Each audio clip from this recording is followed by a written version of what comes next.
Et hop. Et salut c'est Lyon pour la chaîne Moto63. Aujourd'hui on se retrouve dans mon garage MBL. On va changer un pneu enduro avec une mousse et avec une machine modifiée. Et je vais vous montrer comment modifier votre machine et comment il faut un petit peu la fabriquer. Donc hop, je prends la GoPro, je la mets sur la tête et on se retrouve en direct. Donc la machine, comment c'est fait?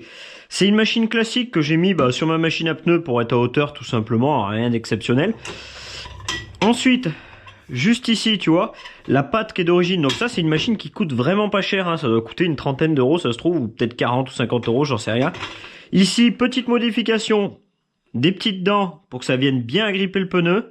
Juste ici, une belle petite soudure. Bien sûr, faut bien faire donner une forme à la tôle un petit peu arrondie, donc la forme un petit peu arrondie d'une jante. Et voilà. Sur les machines classiques, ici, vous avez un truc en plastique. Franchement, honnêtement, enlevez-le et utilisez directement l'écrou. Vous voyez, je l'ai enlevé. Bon, quand vous utilisez cette machine, faut pas perdre ça, hein. Hop, le pneu avant. Hop là, souvent ça vous fait tomber les entretoises.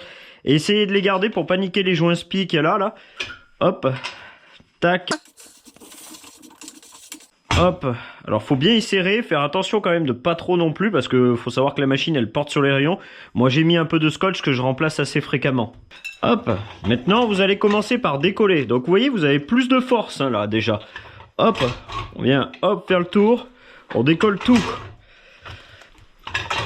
Hop, on passe au-dessus du gripster. Moi je le desserre toujours après, alors il n'y a pas tellement d'ordre hein. Hop, le gripster c'est toujours donc du 10 ou du 12. Des fois ça arrive que ce soit 14 mais c'est sur les anciennes jantes. Hop, maintenant vous venez chercher tous vos démonts de pneus. Moi je les mets ici comme ça t'abîmes pas la jante, t'abîmes rien. Hop, tu te sers de ça pour passer ton premier. Voilà. Après tiens on voit ici. Hop, t'appuies un petit peu et tu viens faire passer ton deuxième. Alors moi, au niveau des écarts, je mets à peu près 3 doigts. À peu près, hein. Et j'en mets 4. Voir si vous en avez 5, hein. Vous pouvez en mettre 5, hein. Voilà. Voilà, tu vois, c'est bien beau. C'est impeccable. Hop. Là, tu tires le premier.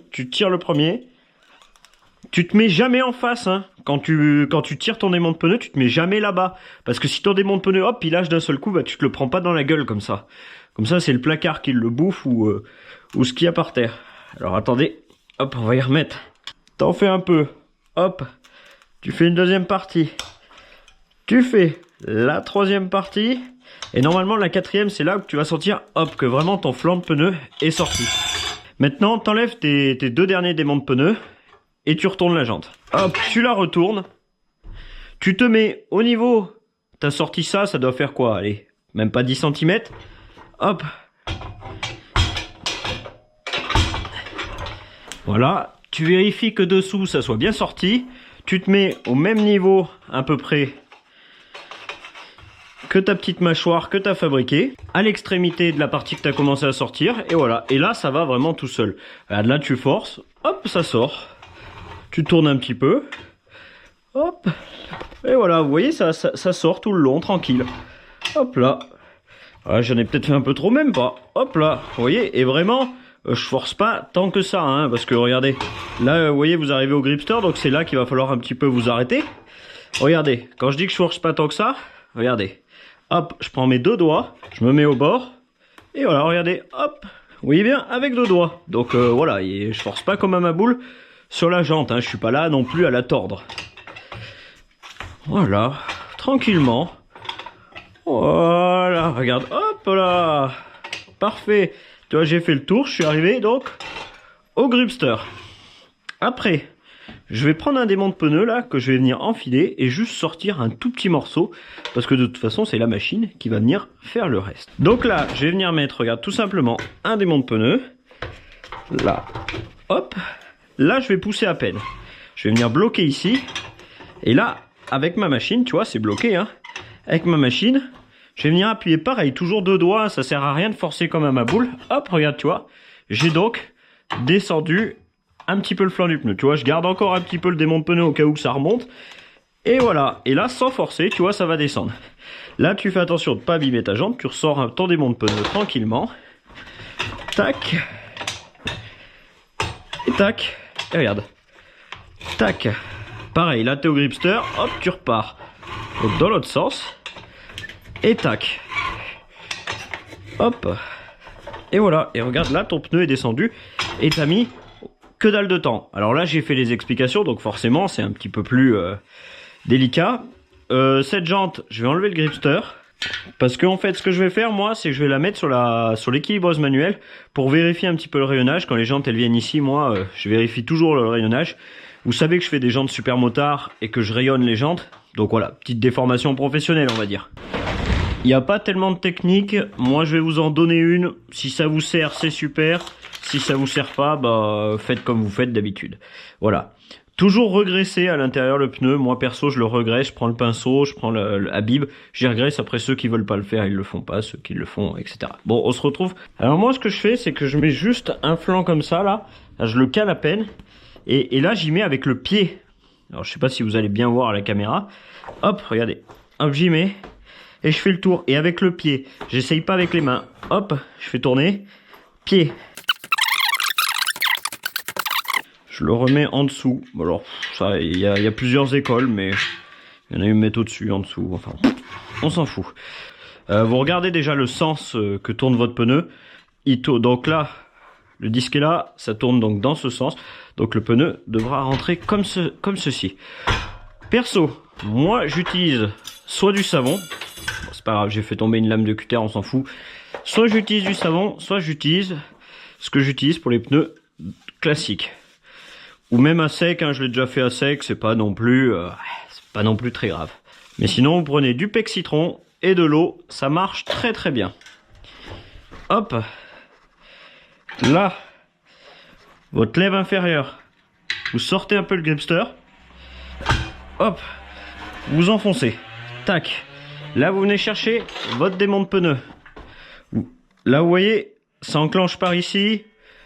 Allez, à peu près la taille du démon de pneu, vous enclenchez un petit peu plus loin. Si vous avez quelque chose pour y bloquer comme moi, c'est super. Si vous avez rien, vous prenez un copain ou vous prenez ce que vous voulez d'ailleurs. Et voilà, vous voyez, moi je peux pas me le prendre dans la gueule, donc parce qu'il faut faire super gaffe de pas se le prendre dans la gueule. C'est-à-dire que si vous le laissez comme ça pendant, quand vous allez tirer de ce côté, bam, hop. Là, je suis pas en face, mais voilà, vous voyez à peu près aux 3/4. Là je tire, hop, ça se met vraiment tout seul. Tu vois, t'as compris? Je viens chercher mon troisième démon de pneu. Soit t'as un copain encore qui te tient le démon de pneu, soit tu le passes. Tu fais attention de pas rayer ta jante. Bah bien sûr en enduro, on a tendance quand même à rayer facilement les jantes. Hein. Hop, tu tires. Voilà. Tu vérifies bien qu'au niveau du gripster, ça, ton flanc. Alors je vais essayer de te montrer. Hop, j'ai enlevé celui-là. Dessous là, tu vérifies bien que ton flanc soit pas passé par-dessus la jante. Si c'est le cas. Si c'est pas le cas, t'es tranquille. Allez, on n'utilise pas ce bout, hein. On utilise ce bout arrondi et on soulève un petit peu. Regarde, tu vois, regarde. T'es là. Hop, tu soulèves un petit peu pour que tu puisses passer tranquille sans rayer la jante. Hop, après tu peux le déplacer. Après ça reste une jante d'enduro les gars. On est au démon de pneu, voilà. Il y a un côté qui est passé. Maintenant, tu tiens toujours celui-là, là, tu le laisses toujours tenu si tu peux. C'est toujours pareil. Voilà, regarde. Tu fais déjà passer un morceau de flanc. Et là, voilà, tu laisses celui-là, là aussi. Tac. Comme ça, vous voyez là, pour vous montrer, je vais pas graisser. Et c'est pour vous montrer que c'est assez facile quand même. Parce que vous voyez, je parle et je le fais en même temps. Donc c'est pas non plus dur de chez dur. Hop. Tac. Tac. Là, on va venir juste avant le gripster. Hein. Donc t'es d'accord? Juste avant. Tac. D'accord? Là, tu vas te mettre juste après le gripster. C'est là où il va te falloir un autre démon de pneu si tu en as un autre. Moi, j'en ai plein. Ça tombe bien. Tu vas venir donc avec celui-là pousser comme ça. Et là, tu vas venir pousser ton gripster. Regarde, tu prends un démon de pneu et tu pousses. Hop là. Voilà, comme ça, normalement, il est passé. On vérifiera après. Après, hop, tu continues. Tac. Là, voilà. Là, tu vas voir, c'est là que ça va commencer à être tendu. C'est-à-dire que tu sens... T'as vu? Tu sens qu'il faudrait que tu forces comme un malade. C'est là que la machine, elle va être utile. je vais te montrer. Et ça sert à rien. J'en vois beaucoup le faire en apprentissage, où tu veux d'ailleurs. Mais j'en vois beaucoup le faire, c'est qu'ils forcent comme des malades. Parce que là, on est d'accord que c'est quand même hyper tendu. Et vous allez voir que... Hop, je vais placer celui-là ici. Regardez, même si je voulais, je mettrais un peu plus, mais ça continue à être bien tendu. Vous voyez comment on va délimiter ça? Vous voyez ce petit trait là? Si j'appuie dessus, hop, vous voyez ce trait va se retrouver en dessous de la jante. Vous le voyez? Regardez. Tac. Et ben là, rien que ça a permis de détendre mon pneu pour gagner un petit peu de flexibilité. En gros, tu fais descendre le pneu dans la jante, ce qui va te permettre de venir gagner du mou ici. Donc on va reprendre un troisième démon de pneu. Faites gaffe de ne pas vous y prendre dans la gueule. C'est toujours pareil, je me mets pas en face, je tire sur les démons de pneus. Je vais pas faire pousser, sinon je vais me le prendre dans la gueule. Là, voilà. Tac. Voilà. Là, si tu vois que c'est encore assez dur, pour moi c'est pas le cas. Si c'était trop dur encore pour tirer, hop, tu renfonces, d'accord? Là, c'est pareil. Là, le mieux... Pour éviter de rayer la jante, tu viens vraiment te prendre au milieu parce que tu as un peu d'espace. Et là, après, c'est à toi de jauger. Tu décales le démon de pneu. Tu vois, là. Et là, franchement, pour ce qui reste que, tu appuies sur les deux démons de pneu et ça va y aller tout seul. Et je tiens à vous dire que là, j'ai pas graissé. J'ai fait sans graisse. Si, c'est là où ça va être intéressant maintenant. Là, si vous avez quelque chose pour envoyer de l'air, soit tu envoies de l'air avec ton pistolet, et ça vient coller le pneu, ça vient bien le coller. Si c'est pas le cas, tu le tapes quelques fois par terre, tu remets ton gripster pas trop serré, un petit peu serré, et quand tu vas aller rouler, ça va remettre les bords au bon endroit, parce que tu vois que là, les bords sont pas au bon endroit. D'accord? Si tu roules un petit peu avec, hop, avec le gripster un tout petit peu desserré, ça va t'y remettre en place, et après tu resserres ton gripster. Tu fais ça sur les 3-4 premiers kilomètres, hein, ça sera vite fait. Hop, la jante elle est terminée. Alors que ce soit une jante arrière, une jante avant ou quoi que ce soit, c'est pareil. Après la machine, hop, je vais faire voir vite fait. La machine pour la jante arrière, moi j'en avais modifié une. Ici le carré, tu le prends et tu l'augmentes un tout petit peu. Parce que quand tu vas pousser avec ce système, des fois tu n'as plus beaucoup de place ici. Malgré que je l'ai laissé comme ça, l'appareil, ça fonctionne très bien. Et j'ai aucun problème avec ça. Hop, là je vais en enchaîner plein après. De toute façon j'en ai toute l'après-midi, j'ai des jantes à faire. Donc voilà, très simplement. Vous n'utilisez pas ça pour vos jantes supermotards. Hein. Pour les jantes supermotards, vous utilisez ça parce que ça ne sert à rien, vous allez les abîmer, les jantes supermotards. C'est magnifique, c'est super propre, allez pas y abîmer. Si vous avez d'ailleurs besoin de jantes supermotards, dans la description, un site internet de pièces détachées destiné aux supermotards et aussi à l'enduro. Il y a des repose-pieds, etc. de la marque MBL. Et puis, bon, de toute façon, tout le monde est content jusqu'à maintenant de cette superbe marque. Allez, bye! Et n'oubliez pas de vous abonner parce que si vous voulez plein de tutos comme ça, c'est ici que ça se passe. Et on est entre passionnés et on donne des petites astuces comme je l'ai fait. Vous avez vu, c'est très facile. Tous ceux qui vous disent les mousses, c'est hyper compliqué, ça va tout seul.